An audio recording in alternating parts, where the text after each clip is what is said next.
Hello my dear student, I am Sanjeet Kumar. Welcome to magician of mathematics. तो class 12 के chapter में आज जो हम लोग पढ़ेंगे वह पढ़ेंगे classification of relation. Classification of relation में सबसे पहला जो रिलेशन है वह रिफ्लेक्सिव रिलेशन।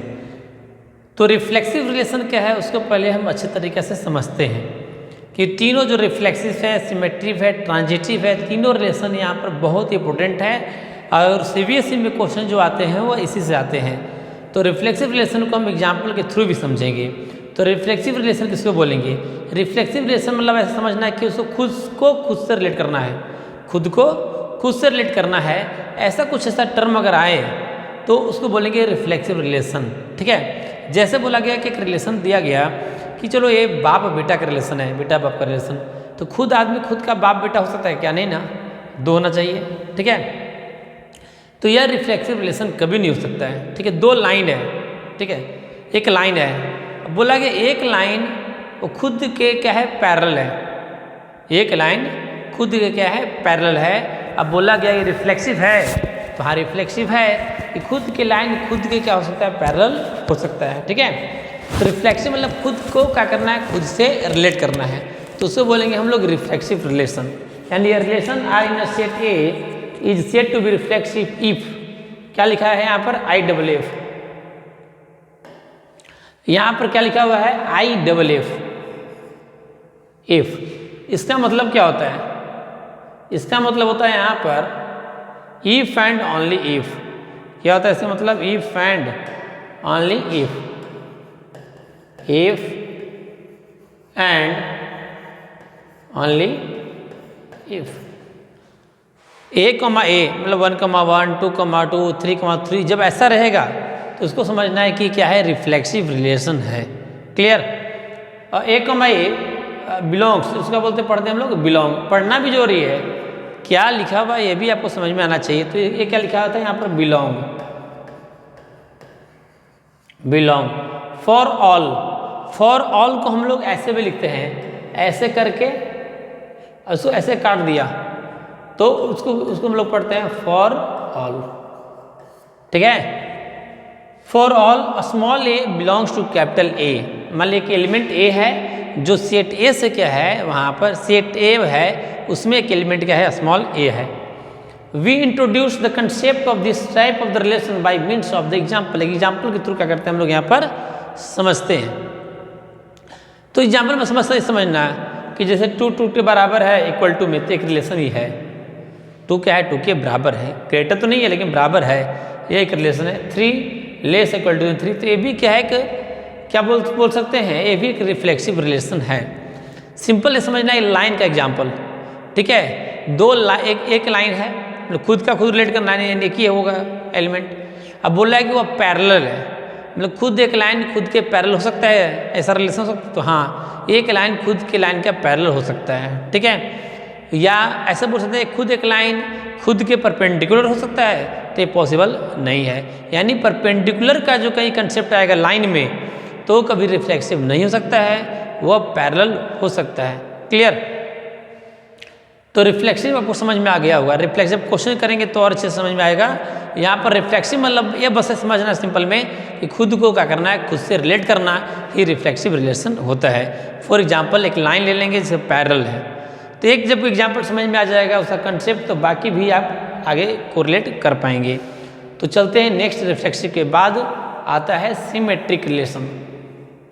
तो सिमेट्रिक रिलेशन को हम लोग यहाँ पर क्या करेंगे, समझेंगे। तो सिमेट्रिक रिलेशन क्या है? सिमेट्रिक रिलेशन में यह है कि दो व्यक्ति खड़ा है, ठीक है, अब बोल दे कि ये जो व्यक्ति है, एक जो पर्सन है, वो दूसरे पर्सन के बराबर है, तो जब यह उसके बराबर है तो उसको भी इसके बराबर होना चाहिए। क्लियर? मतलब बराबर बराबर का रिलेशन होना चाहिए। जैसे मान लो कि ऐसे बोल दिए, एक लाइन है और एक और लाइन है यहाँ पर, और दोनों यहाँ बोल दिया गया कि एक ये जो लाइन है L1, वह लाइन L2 के क्या है, परपेंडिकुलर है। Line L1 is perpendicular to L2, then also we say that L1 is perpendicular to L2, then also we say that L2 is also perpendicular to L1। ऐसा हम लोग बोल सकते हैं। ठीक है, यानी ऐसे और दूसरा एग्जाम्पल से समझ लेते हैं। ऐसे देखो, अगर एक आदमी है, ठीक ना, और उसका एक बेटा है, तो ऐसा बोलेंगे कि देखो ना, वो यह ना है, वो ये जो आदमी है वह उसका क्या है, फादर है। तो उल्टा नहीं बोल सकते हैं कि जो बच्चा है ना वह इस आदमी का फादर, ऐसा उल्टा नहीं बोल सकते हैं। तो जो फादर का जो कंसेप्ट है दो आदमी के बीच में, वो कभी सिमेट्रिक नहीं हो सकता है। क्लियर? जैसे दोस्त का रिलेशन, देखो ना, यह जो व्यक्ति है उसका दोस्त है, तो जब यह उसका दोस्त है वो भी इसका क्या है, दोस्त है। तो दोस्त का जो फ्रेंड का जो आया कंसेप्ट वो सिमेट्रिक आया, ठीक है। और लेकिन जैसे भाई बहन का, तो बोल सकते हैं उसमें कि वो जो लड़की है ना वो इसी क्या है, बहन है, ऐसा बोल सकते हैं। उल्टा नहीं बोल सकते हैं, ठीक ना, कि जो लड़की है वो इसका बहन है। बहन का जब आ गया तो सिमेट्रिक नहीं हो पाएगा, ठीक है, ये समझना है। सिमेट्रिक मतलब कि यह जब उसके बराबर है तो उसको भी इसके बराबर होना चाहिए, बराबर में। देखिए यहाँ पर लिखा हुआ है कि ये relation R in set A, एक रिलेशन है सेट ए में, is set to be symmetric. क्या लिखा हुआ है, symmetric if A1, A2 belongs to R, IF है, if A1, A2 belongs to R, A1, A2 belongs to R implies that A2, A1 is also belongs to R। अगर A1, A2 belong, अगर R करेगा, अगर A1, A2 belongs to R, अगर R को relate कर रहा है तो A2, A1 उल्टा भी लेंगे तो वो भी क्या होगा, R को यहाँ पर बिलोंग करेगा। क्लियर? इसको बस समझना है और दिमाग में इसको नोट कर लेना अच्छी तरीक़ा से, बहुत इंपॉर्टेंट है एग्जाम के पर्पज़ से। और हमेशा क्या होगा, इसका आपका यूज यहाँ पर होगा ही होगा। तो यहाँ पर एक कंसेप्ट याद कर लेना, इफ़, ऐसे याद कर लेंगे, इफ़ A1, A2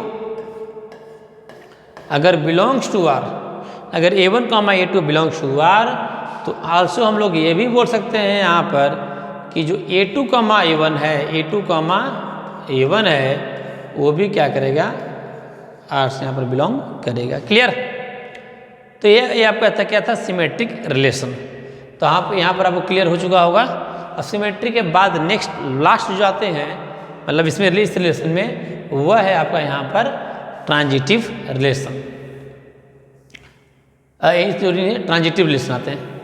तो ट्रांजिटिव रिलेशन क्या है, पहला फर्स्ट पढ़े रिफ्लेक्सिव, सेकेंड पढ़े सिमेट्रिक, और थर्ड पढ़ रहे हम लोग ट्रांजिटिव।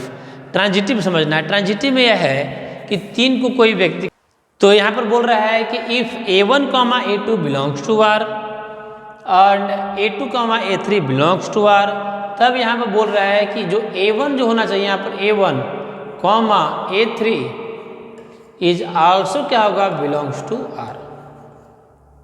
यहाँ पर A1 क्या हो जाएगा, A1, A3 belongs to R। अब फॉर ऑल, कहीं अगर फॉर ऑल लिखा हुआ है ना ऐसे करके, फॉर ऑल, तो फॉर ऑल को हम लोग ऐसे भी लिखते हैं ना, ऐसे, फॉर ऑल को हम लोग ऐसे भी लिखते हैं। तो for all belongs to R, तो ये समझ में आ गया होगा। कहने का मतलब जैसे ऐसे देख लो, बोला गया तीन इसमें कंसेप्ट लेना है।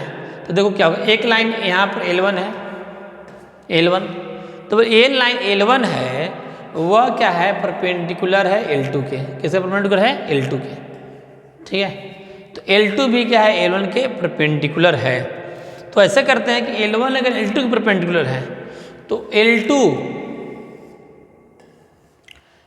अगर L3 के परपेंडिकुलर है, ध्यान सुनना है यहाँ पर, परपेंडिकुलर का यहाँ रिलेशन बोल रहा है। अगर L1 L2 के परपेंडिकुलर है और L2 A3 के परपेंडिकुलर है, L1 perpendicular to L2, also L2 perpendicular to L3, तो पूरा एक L1 जो है वह परपेंडिकुलर है L3 के, नहीं है, नहीं है, ध्यान देना यहाँ पर। L1 है वह L2 के परपेंडिकुलर है, L2 भी क्या है, L3 के परपेंडिकुलर है। तो L1 क्या L3 के परपेंडिकुलर है रिलेशन में, नहीं, तो परपेंडिकुलर का रिलेशन ट्रांजिटिव में यहाँ पर इस केस में नहीं होगा। क्लियर? जिस दूसरा केस देख लेते हैं, अगर ऐसे देख लेते हैं, एक लाइन L1 है, L1 किसके पैरेलल है, L2 के। L1 is the parallel to the L2, ठीक है। L1 जो है वह किसके पैरेलल है, L2 के। अब L2 किसके पैरेलल है, यहाँ पर L3 के। ऐसा बोलते हैं कि L2 भी है वह L3 के पैरेलल है। तो अगर L1 L2 के पैरेलल है और अब L2 L3 के पैरेलल है, तो L1 जो है L3 के पैरेलल है, लाइन नंबर L1 L3 के पैरेलल है, तो हाँ यहाँ पर है L1 पैरेलल टू L3। तो इस केस में क्या होगा, पैरेलल वाला कंसेप्ट में यह ट्रांजिटिव होगा। क्लियर, ट्रांजिटिव में 3 केस होगा, ठीक ना, रिफ्लेक्सिव में सिर्फ 1 केस होगा और सिमेट्रिक में 2 केस होगा। बस ये दिमाग में रखना है। जहाँ आएगा रिफ्लेक्सिव मतलब खुद को खुद से रिलेट करना है, जहाँ आएगा सिमेट्रिक मतलब 2 एलिमेंट रहेगा, अगर यह उससे है तो उसको भी इससे होना चाहिए, और लास्ट आपका ट्रांजिटिव, ट्रांजिटिव में 3 होना चाहिए। अगर L1 L2 के है तो अगर L1 L2 के है, L2 अगर L3 के है तो L1 को L3 के बराबर होना चाहिए। तो यहाँ पर क्या पढ़ लिए हम, यहाँ पर हम लोग पढ़ लिए reflexive, symmetric and transitive types of the relation. Clear. अब इसी में हम लोग एक तीनों को मिला देंगे कि वैसा रिलेशन जो रिफ्लेक्सिव भी हो, सिमेट्रिक भी हो और क्या हो, ट्रांजिटिव भी हो। तो वैसा रिलेशन जो रिफ्लेक्सिव, सिमेट्रिक और ट्रांजिटिव तीनों यहाँ पर हो, रिफ्लेक्सिव, सिमेट्रिक और ट्रांजिटिव, तो तीनों कंडीशन को जो फुलफिल करता है वैसे रिलेशन को हम लोग बोलते हैं यहाँ पर इक्विवेलेंस रिलेशन। यानी वैसा रिलेशन जो रिफ्लेक्सिव हो, सिमेट्रिक हो और ट्रांजिटिव हो, तो तीनों रिलेशन जो मिलेंगे तो रिलेशन बोलेंगे हम लोग इक्विवेलेंस रिलेशन। तो यहाँ हम लोग क्या पढ़ रहे थे, यहाँ हम लोग पढ़ रहे थे टाइप्स ऑफ रिलेशन, और टाइप्स ऑफ रिलेशन यहाँ पर क्या होगा, पूरा आपका यहाँ पर कंप्लीट हो गया। क्लियर। तो नेक्स्ट इसके बाद क्या करेंगे, हम लोग क्वेश्चन की ओर बढ़ेंगे। अब अच्छा क्वेश्चन क्या करेंगे यहाँ पर सॉल्व करेंगे। तो क्लास 12th में जो टॉपिक पढ़ना है वो इतना ही टॉपिक आप लोग को यहाँ पर पढ़ना है, इससे ज़्यादा आपको टॉपिक इसमें नहीं पढ़ना है। ठीक है, तो एक बार रिवीजन कर लेते हैं क्या क्या टॉपिक पढ़ना था और क्या क्या टॉपिक हम लोग पढ़े हैं। तो क्लास 12th में जो रिलेशन जो चैप्टर था, तो फर्स्ट हम लोग यहाँ पर डेफिनेशन पढ़ लिए थे रिलेशन के बारे में। इसके बाद क्या करिए, हम लोग इसका कुछ एग्जाम्पल सीख लिए, डोमेन क्या होता है, रेंज क्या होता है और कोडोमेन क्या होता है। और उसके बाद रिलेशन हम लोग किसको बोलेंगे, रिलेशन को बोलेंगे जो A क्रॉस B का क्या है, सबसेट है। उसके बाद हम लोग आए थे टाइप्स ऑफ रिलेशन, जो एम्प्टी रिलेशन, यूनिवर्सल रिलेशन और आइडेंटिटी रिलेशन है।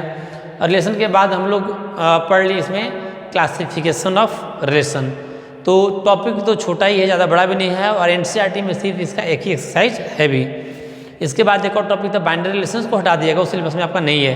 आपका सिलेबस में बस इतना ही चीज़ आपको पढ़ना है, थ्योरी कंप्लीट कर लीजिएगा। उसके बाद चलेंगे क्वेश्चन की ओर, क्वेश्चन को एक एक करके आपको समझाएंगे। अगर थ्योरी को पूरा अच्छे तरीके से देखना है, देखने के बाद अगर समझ में आता है तो दूसरी बार शेयर करिएगा।